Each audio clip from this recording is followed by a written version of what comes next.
Hey y'all, Valky here, and if you weren't already aware, there is an incoming event where we can choose any units for our Mystic banners older than 6 months, dropping later this week when this video is released. So today's video will be an update to the Mystics tier list I made a few months back for Headhunt event. This is something that's often requested on stream, so I figured I'll make an update going over the meta shifts over the past few months from the perspective of an active RTA legend climber who sources information from many other legend climbers. Once again, this video is a tier list, meaning units will be better when they are up top, and left-leaning units in the same tier will generally outperform. So if you're in the comments asking, my answer will not deviate from start the top left and just go until you hit a unit you don't have.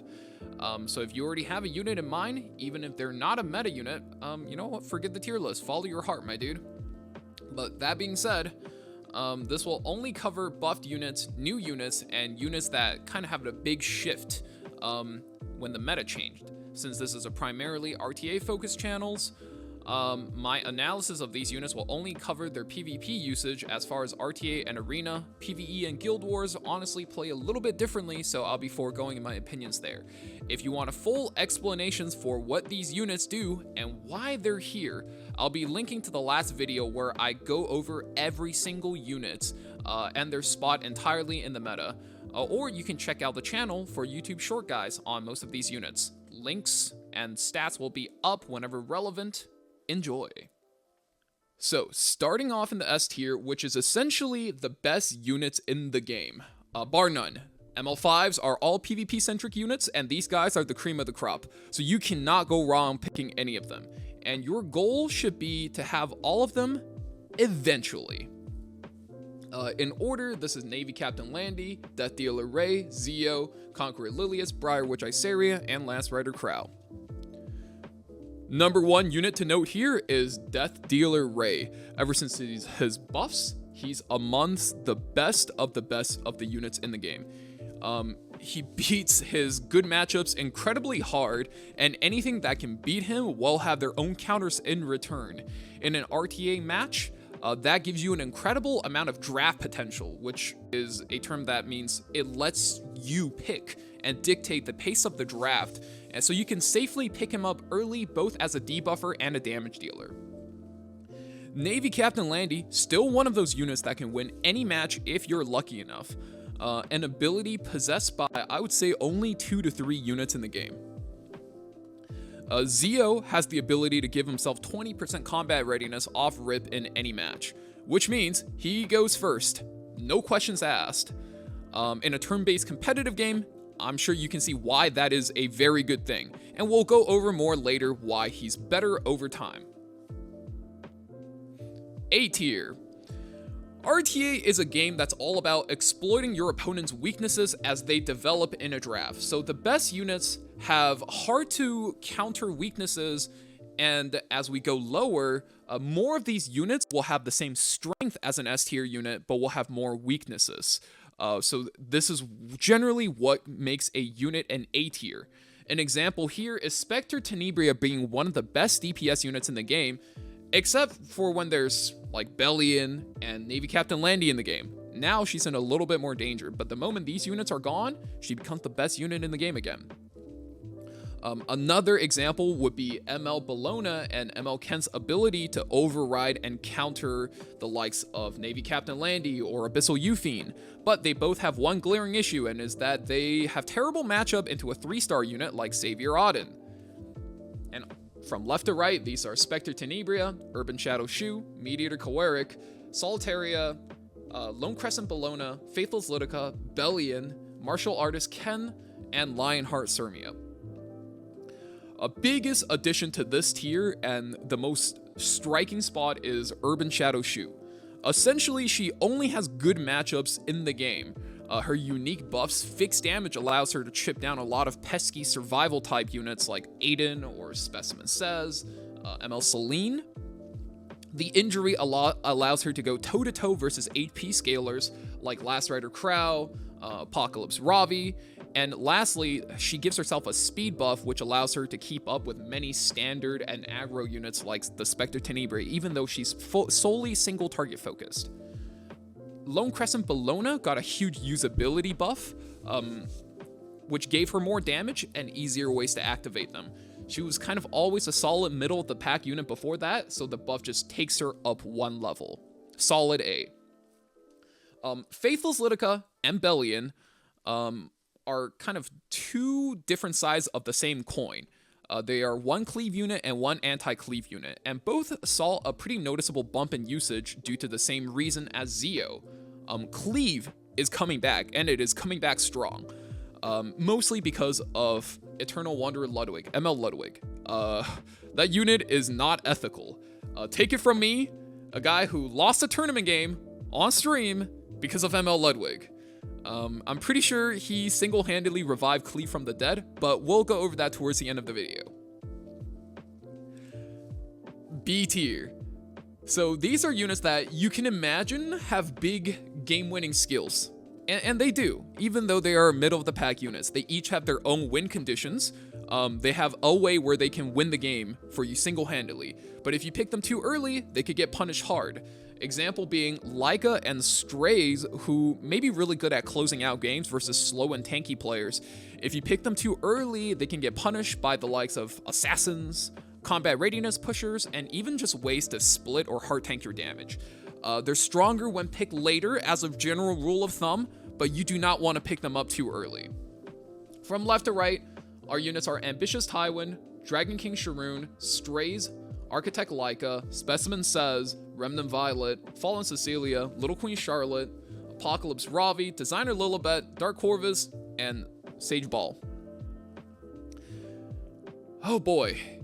Let's start with Tywin. So back during the E7WC patch, there were a lot of damage being drafted, but very little debuffs, which means Tywin is amazing because if there are any amount of debuffs, then he cleanses them, he gets big mad, and he just goes turbo. But after the Death Dealer Ray buffs, there's just too many debuffs in the game. A lot of times, your Tywin hits his big mad buff, and then he just gets slept, silenced, stunned, whatever. Too many debuffs is not a good spot to play a Tywin, so he gets kind of dialed back a little bit. Speaking of Death Dealer Ray, Dragon King Sharoon is a unit specifically released to beat him. And guess what? She doesn't really beat him.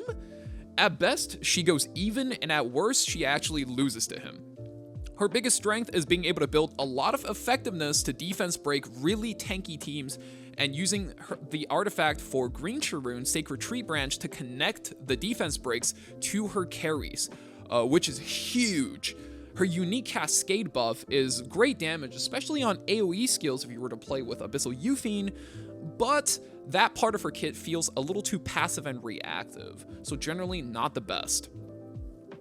Strays kind of dropped off half a tier to be with his partner in crime, Leica, for one main reason. A lot of players at Emperor Plus, even slow players that these units really like abusing, now have ways to play common CR pushers to have units interrupt them. Strays and Leica are super vulnerable to having their turns interrupted, hence you have to play a lot safer and draft them a little bit later with them in the game now. Specimen Says had a breakout performance during the CCB, which I'm pretty sure most of you guys have seen by now. He's an evasion nuker that slots very effortlessly into standard compositions, which is good, flexible, but he's still very vulnerable to the likes of evasion killers, and honestly just tanks mitigating a lot of his damage since he's very reliant on getting his reset. He needs his reset to go into Windrider, get his ultimate back, so his true strength is really just about a middle of the pack ML5 unit, which is still good because ML5s are very PvP focused. If I slided RGB units in here, he'd definitely be on the higher end. But there are definitely ways to stop him if your opponent knows what he's doing, and he's been played enough. And her spot's been in the same place for years, but in the last few of these videos, I always get people questioning the Fallen Cecilia placement, and that's for one simple reason. if you can get a good build going, she is a force ban versus cleave, or she just wins you the game outright. And I mean, cleave is always around. You never play the game and there's nobody cleaving. There was maybe like a month of that, right? The barrier is way too valuable to mitigate straight up damage against the likes of Commander Pavel, ML Ludwig, things like that. And if you get a good bruiser build on her, she can just come back and kill a lot of cleave units, because those units are not very tanky. So very high value unit, right? Think about how hard people try to build protection set units specifically for this purpose. Fallen Cecilia is just still that without the hard work of farming out a protection set. Apocalypse Ravi dips a little bit further down. She was still holding it down through most of E7WC last year, despite a lot of units challenging her hold on the meta. But after the Ray buffs, well, HP scalers are not eating good. Really knocked her back one tier, but still, I think her ultimate, especially when you're not against injury units, just deals so much damage. It revives the unit, 100% CR, and you can swing the tempo of any match. So that is still a win condition on her own. Following B tier would be C tier. And sad to say, but I noticed this is where units go to slowly die. Once the unit falls down here, rarely do they kind of make it back out to B tier or anywhere higher, just due to the way the game works. And more so, they need a buff than anything to help them get out of this. Most of these units are still strong, don't get me wrong, but in very specific spots is where they're strong, and there's still a lot of counters to them. So from left to right, this is Spirit Eye Celine, Pirate Captain Flan, Sylvan Sage Vivian, Astromancer Elena, Commander Pavel, May Chloe, Ruel, Twista Idol and Kayron, Requiem Roana, Operator Sigrid, and Closer Charles. So despite getting a buff of her own, Spirit Eye Celine unfortunately runs into the problem where she's still very weak to any types of debuffs, and fixed damage, which just became more common. The meta just got a whole lot more of these. Oh boy. She still has great matchups versus Abyssal Euphine specifically, but that's not enough to push her back to her original spot in the meta. And despite me liking both units, Pirate Captain Flan and Sylvan Sage Vivian do rely a lot harder on keeping their buffs to hit that big power spike, and they are not going to be able to do that with the amount of debuffs that just flood the meta.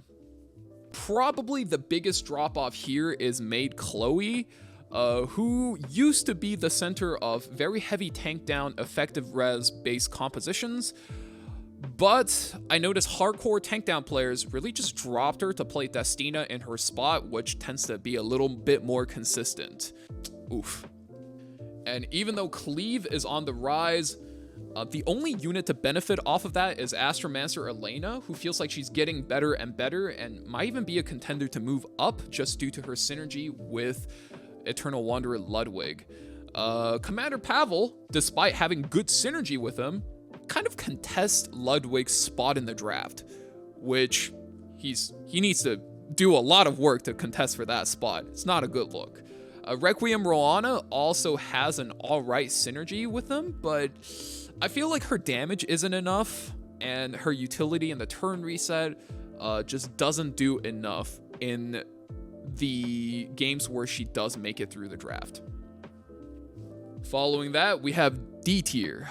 This is where units have very few good matchups, or really just 1 to 2 good drafts. In order, this is Archdemon Shadow, Arbiter Vildred, Nether Jewel Basar, Judge Kisei, Top Model Luluka, Silverblade Araminta, and our boy, Blood Moon Haste. RB actually seen a little bit of resurgence since the green Leica buff. And that's actually a fairly strong cleave, but I don't think he's played in a single composition outside of that. Archdemon Shadow just got harder to play because she's also weak to debuffs herself.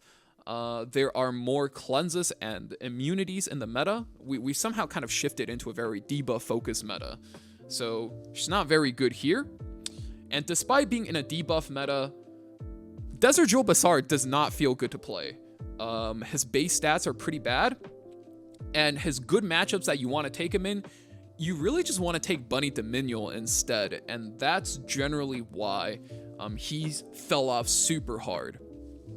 Judge Kisei is still hard to use after all of her buffs due to her bad base stats as a damage dealer, debuffer, and a speed race unit. Wow. It's like she's a jack of all trades, but you don't really want to use her in any of those roles because there's just a better unit there. And top model Luluka also fell because she only gets worse and worse after each seasons. After the 2 seasons where Mage got 7 speed for free. Who would have guessed she falls off after that? As a nuker, she's not as good as ML Leica, and as an aggressive enabler, she's not as good as Closer Charles. So she sees very little play despite being a fan favorite, and I think she's still the icon to the game? Huh. And lastly, these 2 units are too new because the event only lets you summon units that are older than 6 months. So they're unpickable for this Mystic rotation from what I understand, but these are arguably 2 of the strongest units in the game because if I were to put them on the list, I would put them here and here. Seriously. Yufine in particular has Landy's potential of being able to win any matchup in the game. Versus aggressive teams, her built-in counter and attack down can shut those down single-handedly. And versus tanky compositions, she just builds up her fighting spirit and she builds and builds and builds, and then she pops off on them with her trauma debuff, which, you know, not so secretly, it's a buff, and she just unloads so much damage. As we covered earlier, Eternal Wanderer Ludwig is the strongest cleave DPS Smilegate has ever printed. He has self-activation with built-in combat readiness push, giving him that valuable turn so he can chain turns. He gives himself attack buff and hit chance up. Both he can set up for himself, allowing for game-winning matchups versus evasion units, which are common to anti-cleave, such as Aiden, and it sets him up versus a lot of other common cleave defense, such as Destina and Karina, because he has built-in defense penetration as well. So certainly one of those units, if you plan on playing aggressively, he is a must-have. Both of them are undoubtedly S-tier units. If I could pick them up, I would pick up Ludwig because I don't have them. I lost some tournament games. All right, Smilegate, please give me Ludwig, okay? But they'd be up here in S tier without a thought. Seriously. So that's the end of the update to the ML5 tier list. Now, if you're curious what you can do with these meta units or how they're so good, I compiled a list of the best and most consistent compositions I've seen since the start of the season, as well as resources you can study to quickly improve this season, since it does look like we are getting a nice frame for the end of the season to compete for. But that'll be it from me for this video. I hope you guys have a great one, and stay safe out there. See ya.